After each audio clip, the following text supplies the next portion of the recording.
I was 17 when I first met him. He wasn't the kind of boy who stood out in a crowd, but something about his smile made me pause.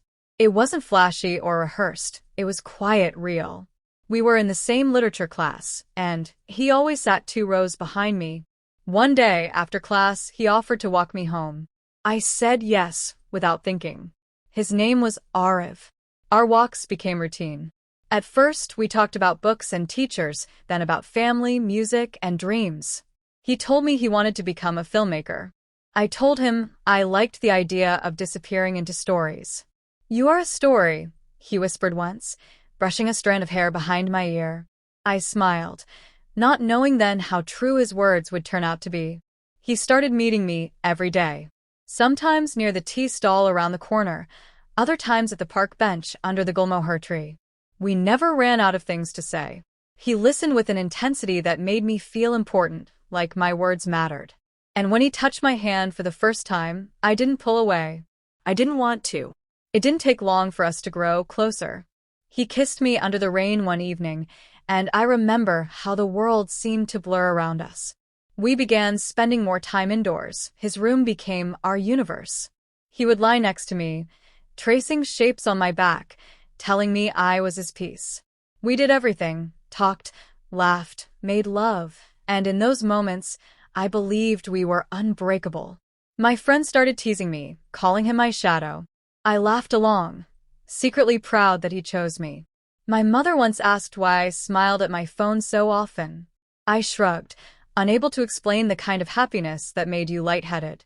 I didn't want to share him with anyone, not yet. It felt like we had something rare, something the world wouldn't understand. But looking back, there were signs, small, quiet warnings that I ignored. He never liked me going out with my friends. Said he missed me when I wasn't around. He'd get upset if I took too long to reply, asking, "Who are you talking to that's more important than me?" I thought it was love. I thought love meant being needed so completely. Still, I was happy. Genuinely, blindly happy. I thought I had found my forever in him. Every smile, every promise, every night we spent tangled in each other's arms.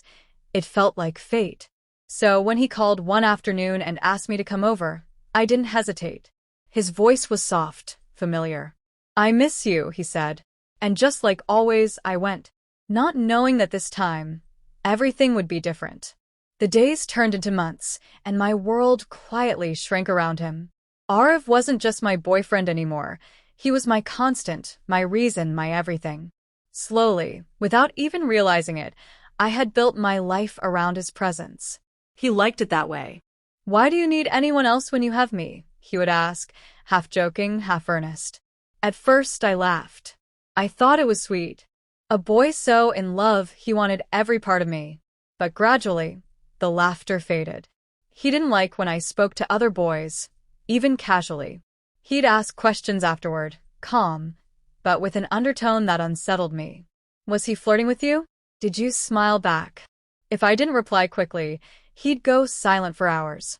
And I hated that silence more than anything. So I adapted. I stopped replying to group chats. I declined invites. I stayed closer to him, always. It felt easier than disappointing him. He'd praise me for it. "You're different from the others," he'd say, pulling me into his arms. "That's why I love you." I wore his approval like a second skin. Our moments together were still intoxicating. We'd lie side by side, the world fading beyond the 4 walls of his room. He had a way of making me feel safe, even while he gently pushed boundaries I didn't know I had. He'd ask me to share secrets, to tell him things I had never told anyone. And I did, every time.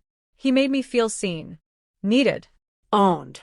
But slowly, there was a shift in his energy. He became unpredictable. One day, he'd be tender, calling me his girl, and showering me with affection. The next, he'd be distant, barely responding to my messages, blaming stress or mood swings. I clung harder each time he pulled away. I blamed myself. Maybe I wasn't trying hard enough.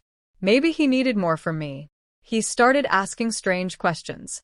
"Would you ever do something crazy for me?" I'd laugh and say, "Of course." But he wouldn't smile. "Even if it made you uncomfortable?" "I trust you. I said always.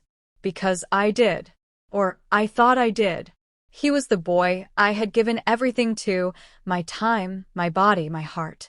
There was no version of life where he wasn't in it. So when he called again, voice gentle, saying, "Come over, baby. I want to talk to you," I felt hope spark in my chest. We'd been distant for a week, and I was desperate to fix it. I thought maybe he'd finally open up.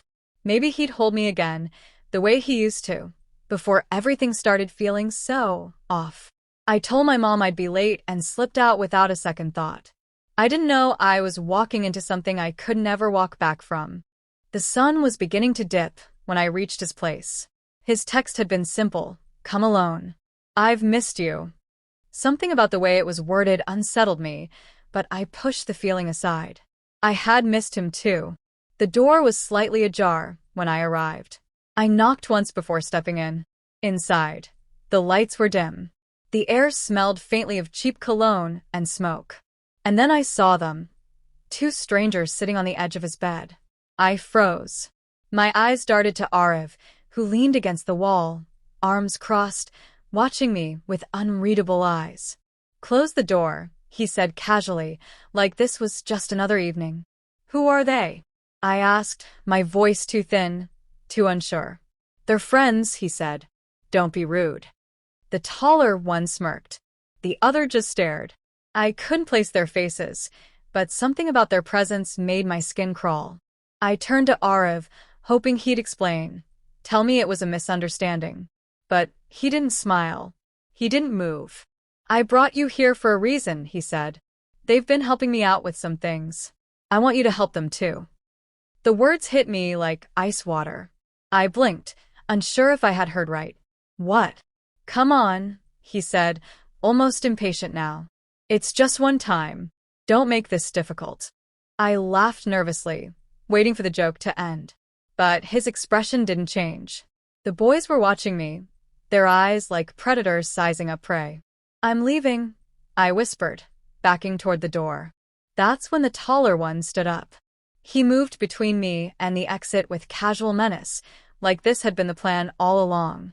I turned to Arv again, begging silently. "Tell them to move. Arv, please, this isn't funny." His eyes were cold. "Just do it. Don't make me look bad." I couldn't believe it. This was the boy who had held me under the stars, who said I was his whole world. Now he stood there, watching as fear gripped my body. I tried to run, but they were faster. The door slammed shut behind me. I screamed, clawed, kicked, but no one heard. No one came. And Arv didn't stop them. He turned his back and walked out of the room. In those agonizing minutes, everything I believed about love, trust, and safety shattered. I wasn't a girlfriend. I was a transaction. A favor. A gift to his friends. When it was over, I lay broken on the cold floor, not even crying, just numb. I kept waiting for him to come back. To say sorry. To explain. But the door never opened again. That night, the boy I loved died in my mind. But the pain? That stayed. The hours after it happened blurred together. I remember stumbling out of that room, my legs weak, my voice gone. The sky looked the same, but I wasn't. Something in me had cracked, and no one could see it but me. I didn't go home that night. I wandered. My phone buzzed once, my mother. I stared at the screen, unable to answer. How do you tell someone your soul has been torn in half? When I finally made it home the next morning, I said nothing. I couldn't. I locked myself in my room and sat under the shower for what felt like hours. The water burned, but I didn't move. I wanted to peel him off me, rinse away the memory of their hands, their laughter, the betrayal carved into every second. The silence that followed became unbearable. My friends asked why I wasn't replying. Arv never texted. Not even once. He vanished like he'd never existed. No explanation. No apology. Just absence. At first, I told myself it had to be a mistake. Maybe he regretted it. Maybe he was ashamed. But as days turned to weeks, that illusion shattered. He hadn't lost sleep. He hadn't lost anything. I was the one drowning in shame, confusion, and rage. I thought about telling someone. I even wrote it down once. Every detail, every sickening moment, but tore the pages apart. Who would believe me? People still thought we were in love. They had no idea that love had a darker twin named manipulation. And then came the worst part, the guilt. Not theirs, mine. Why did I trust him? Why didn't I leave sooner? I kept replaying every memory, every ignored red flag. His possessiveness, his quiet anger, the way he tested my boundaries. And I had called it love. I had mistaken control for care. I wasn't just mourning what he did. I was mourning the version of me that had believed in him. Eventually, I stopped trying to explain it to myself. Some wounds don't make sense. Some monsters look like boys with soft eyes and poetic words. They don't snarl. They smile. I never confronted him. I didn't need to. The silence between us screamed louder than anything I could have said. And I knew, deep down, that he felt nothing. But I felt everything. The scars weren't visible, but they followed me everywhere. I flinched at certain smells. I avoided narrow hallways. I forgot how to laugh without checking who was listening. He took pieces of me I'll never get back. And yet, I survived. That's the part no one talks about. Not the night it happened, but the morning after, and every one after that. The slow crawl back to breathing without breaking. They say heartbreak feels like dying. But betrayal? It's worse. It's when the person you trusted the most becomes the reason you'll never trust so easily again. And that's what Arv gave me. Not love. A lesson I never asked for.